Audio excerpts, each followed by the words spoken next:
Bonjour et bienvenue sur le podcast mensuel de Customs Bridge, les innovateurs de la douane. Nous sommes de retour en cette nouvelle année, gonflés à bloc pour vous proposer des podcasts pédagogiques afin de démystifier la douane. Notre objectif ? Aborder les notions douanières en partant des bases, tout en allant un peu plus loin dans votre compréhension. Dans ce nouvel épisode, nous avons décidé de vous parler des accords internationaux et de mettre en évidence leur intérêt stratégique pour garantir une conformité optimale dans vos projets douaniers. Je m'appelle Hélène Durier, je suis directrice marketing chez Customs Bridge et je suis accompagnée aujourd'hui de ma fidèle binôme Sylvie Mixarek, experte en réglementation douanière, qui va décortiquer ce vaste sujet pour vous. Bonjour Sylvie, ravie de te retrouver après cette petite pause. J'espère que tu es prête à nous transmettre une fois de plus ton expertise et ta passion pour la douane. Alors, avant de commencer à parler des accords commerciaux entre pays, je pense qu'une piqûre de rappel sur les origines d'une marchandise peut nous rafraîchir la mémoire. Qu'en penses-tu ? Bonjour Hélène, ravie de vous retrouver à mon tour et de pouvoir partager mes connaissances sur ce sujet. Effectivement, un petit rappel sur les origines n'est pas négligeable. En effet, avant d'utiliser un accord de libre-échange, nous devons nous assurer que la marchandise respecte les règles d'origine liées à l'accord. Je vous invite d'ailleurs à réécouter notre podcast sur les origines. Vous retrouverez tous les épisodes sur notre chaîne Spotify ou Deezer. Tout d'abord, un petit rappel. Alors, nous avions parlé de l'origine non préférentielle. Toutes les marchandises ont une origine non préférentielle. C'est d'ailleurs entre autres cette origine qui vous donnera le taux de droit plein, appelé le TEC, et bien d'autres éléments pour l'importation de vos produits. L'origine dite préférentielle, donc OP, permet la réduction ou l'exonération des droits de douane. Par conséquent, si un accord commercial a été signé par l'UE et un pays ou groupe de pays, il vous sera possible de bénéficier de cette exonération ou réduction à la seule condition de respecter, comme indiqué précédemment, les règles d'origine liées à l'accord et de présenter lors du dédouanement les documents concernés par cette préférentielle. Merci pour ce rappel indispensable pour partir sur de bonnes bases. Alors, maintenant que nous avons bien en mémoire l'origine d'un produit, peux-tu nous expliquer comment procéder pour profiter d'un accord commercial ? Il y a plusieurs étapes. La première, déterminer le code douanier. La deuxième, s'assurer de l'existence d'un accord en fonction de votre pays d'origine. La troisième, se référer à la règle d'origine liée à l'accord. Et la quatrième, connaître le document permettant de bénéficier de cette exonération ou réduction que vous trouverez bien naturellement dans l'accord utilisé. Mais alors, pour bien comprendre de quoi nous parlons, peux-tu nous expliquer ce qu'est un accord commercial ? Alors, vous l'avez bien compris, tout simplement, qui dit accord dit réduction ou exonération de droits. Lorsqu'un traité a été signé entre deux pays ou plusieurs pays, ce qui permet de faciliter les échanges et éliminer les obstacles du commerce. L'UE a donc cherché tout d'abord à réduire les droits de douane pratiqués lors de ces échanges avec les pays tiers et a donc conclu des accords commerciaux internationaux multilatéraux.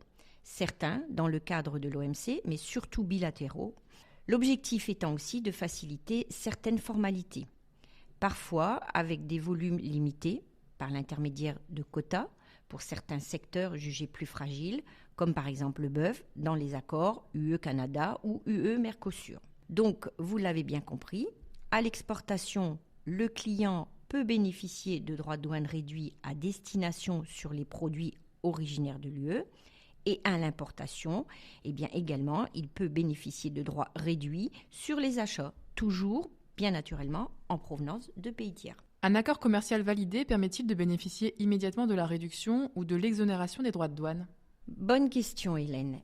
Pas toujours. Il est possible que cela se fasse progressivement sur plusieurs années.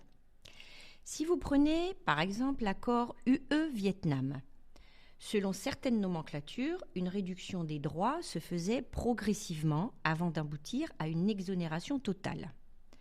Alors, dans ce cas, vous devez penser à vérifier si le pays en question, Vietnam, pouvait prétendre à une préférence auparavant et surtout donc faisait partie d'un autre règlement.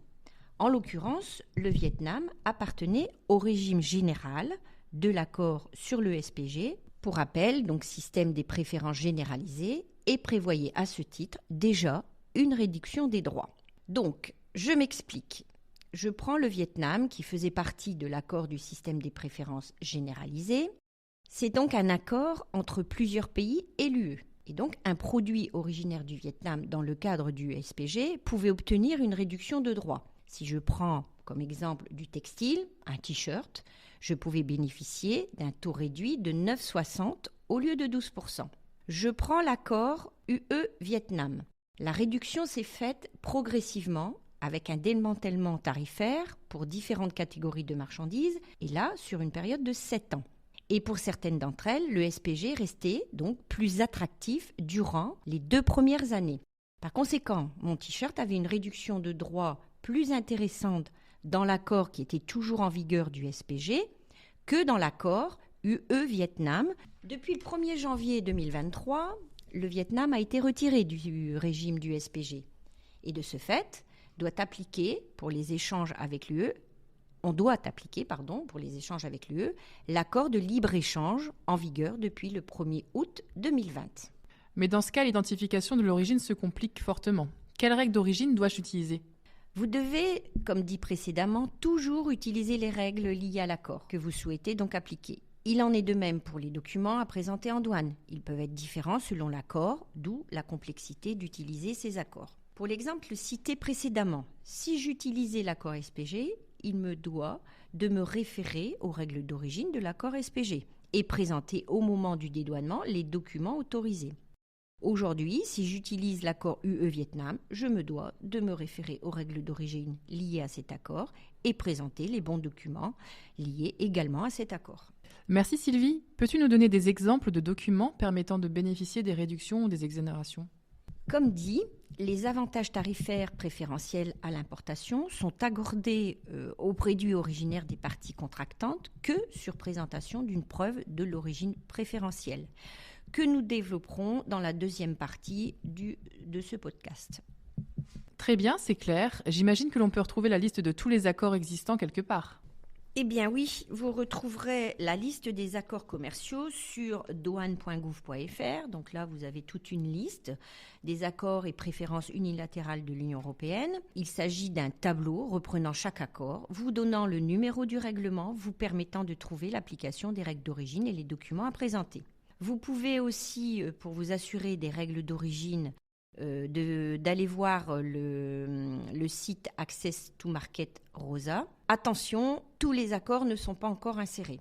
Et pour votre information, on a la DG Trésor qui organise régulièrement des webinaires, notamment sur ce sujet. N'hésitez pas à vous y inscrire. Alors, attention, je répète, il faut toujours vous assurer du respect des règles d'origine pour appliquer un accord.